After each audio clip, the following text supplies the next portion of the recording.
Let us pray. In the name of the Father, the Son, and the Holy Spirit.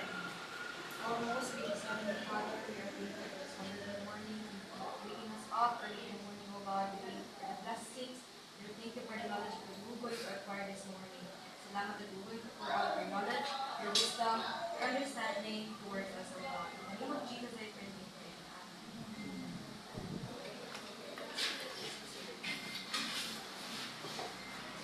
I am the first discussant for Group 3. Our topic is all about remedial instruction for listening.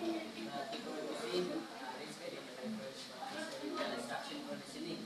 So, remedial instruction for listening, it refers to enhancing listening skills for guidelines designed to help someone improve their ability to understand and process what they hear.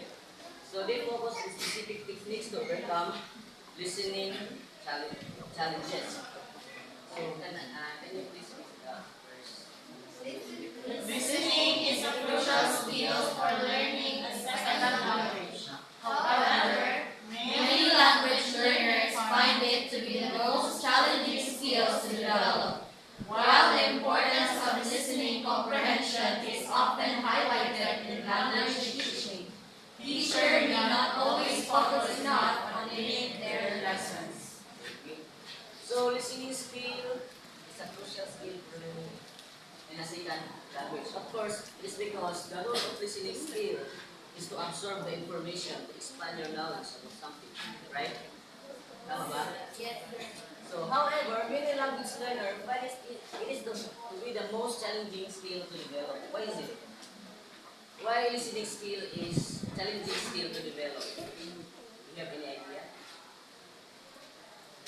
If none, so ang listening skill mga class, kawin magpunta maka-encounter of different word, there's cognitive process na may tamo, which is, that is what we call listening comprehension.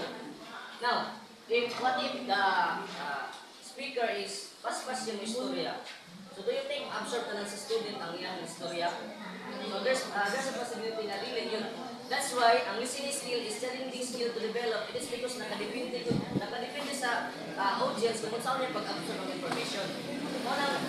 Sometimes class na students nga, may siya nga, can you repeat again, sir? Or ma'am? It is because gusto niya i-expand yung understanding about sa imong gihakag na lesson. Nasabtan? Yes, sir.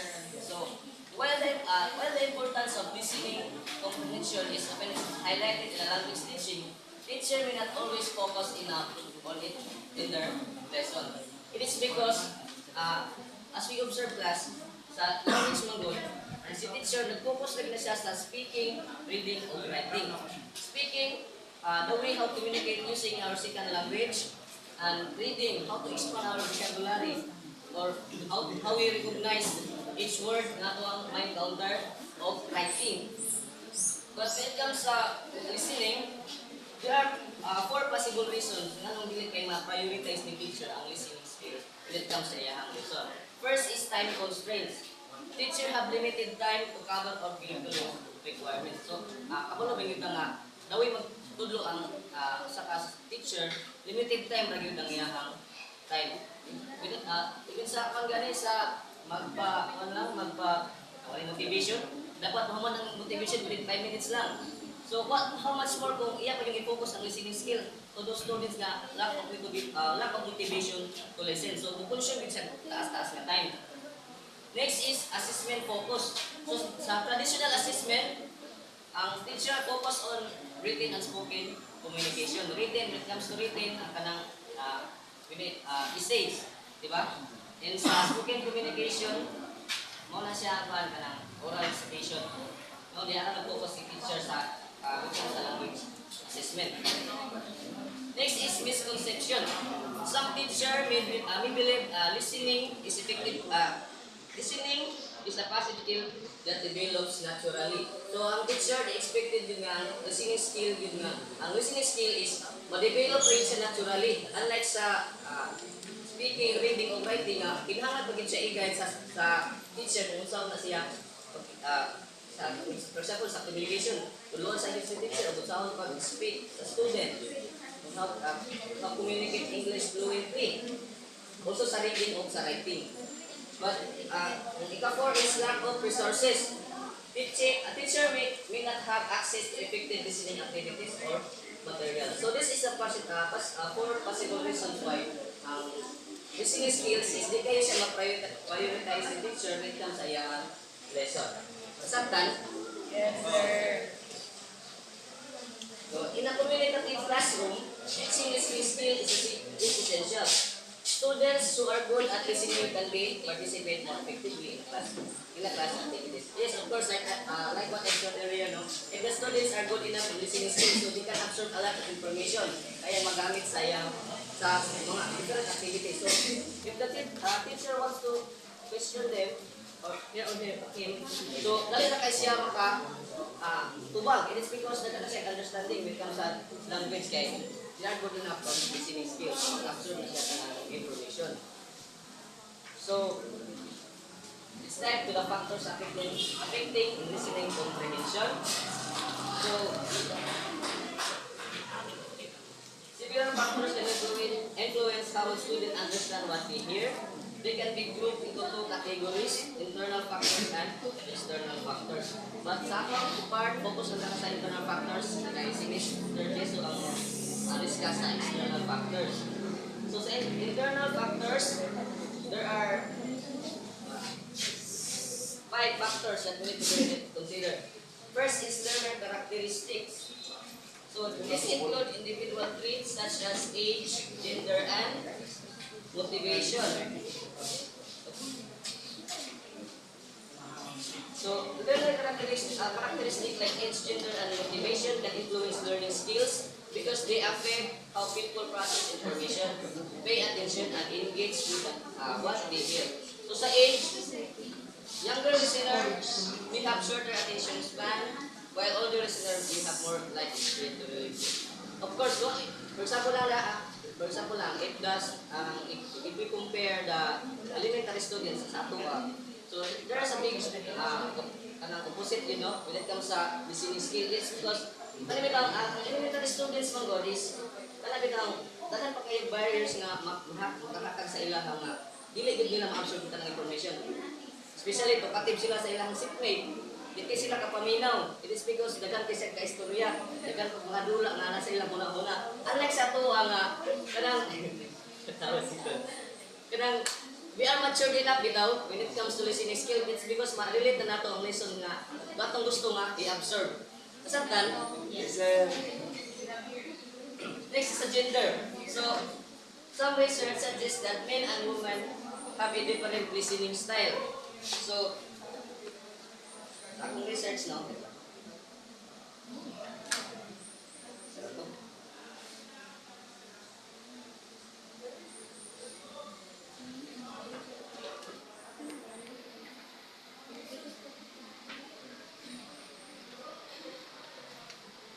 So sa akong research, ang men manggod, the way siya ma-absorb sa information, nakasubaybay siya sa main point para gusto niya nga, kung maminaw ang men, gusto siya sa kanang main point ko dahil sa kanang lessons para ma-absorb dahil niya talaga ng information. Unlike sa women nga, naka-focus sila sa voice tone sa speaker, the way ang speaker mo, gamit og gestures, the way ang pag-usap-usap sa tono sa pag-istorya, diya sila naka-focus. Mao nga, ganyan nila nga, ang men or women have a different learning listening style. Next is sa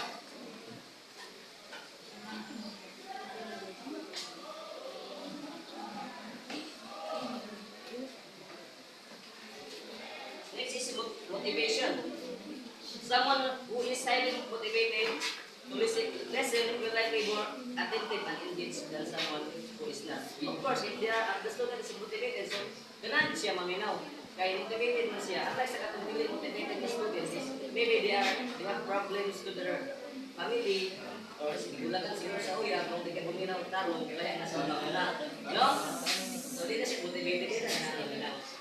So, kasabtan na rin part. Next is language proficiency. So issues related to understand sounds, phonetics, grammar, and vocabulary.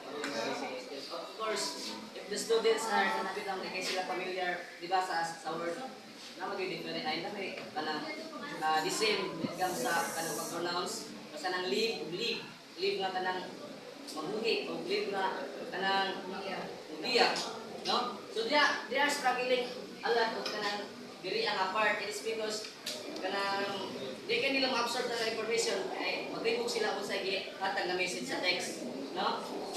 Next is the background of knowledge. If the student lack of knowledge about the topic being discussed, they are struggle to understand.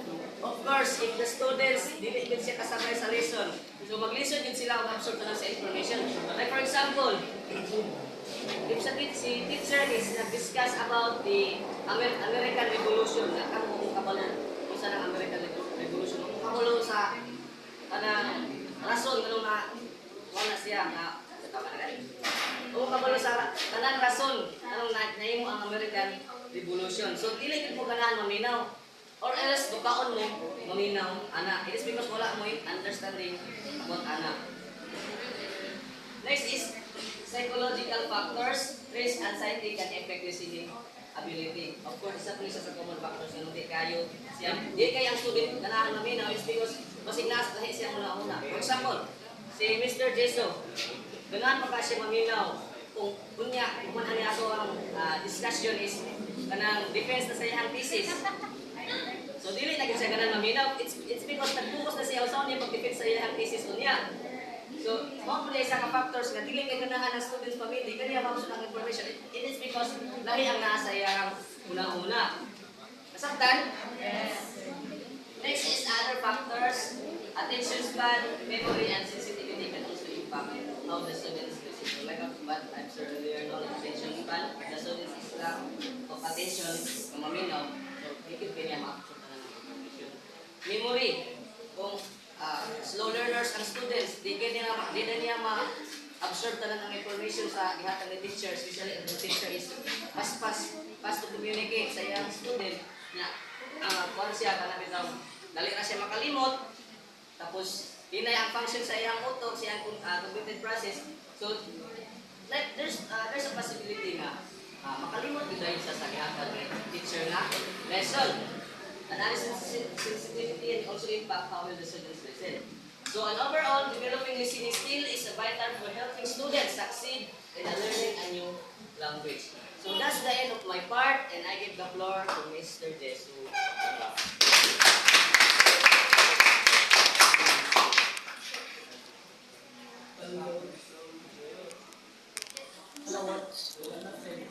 Ha? Wala na siya. Ay, wala na to. Hindi mo touch. Balik ko.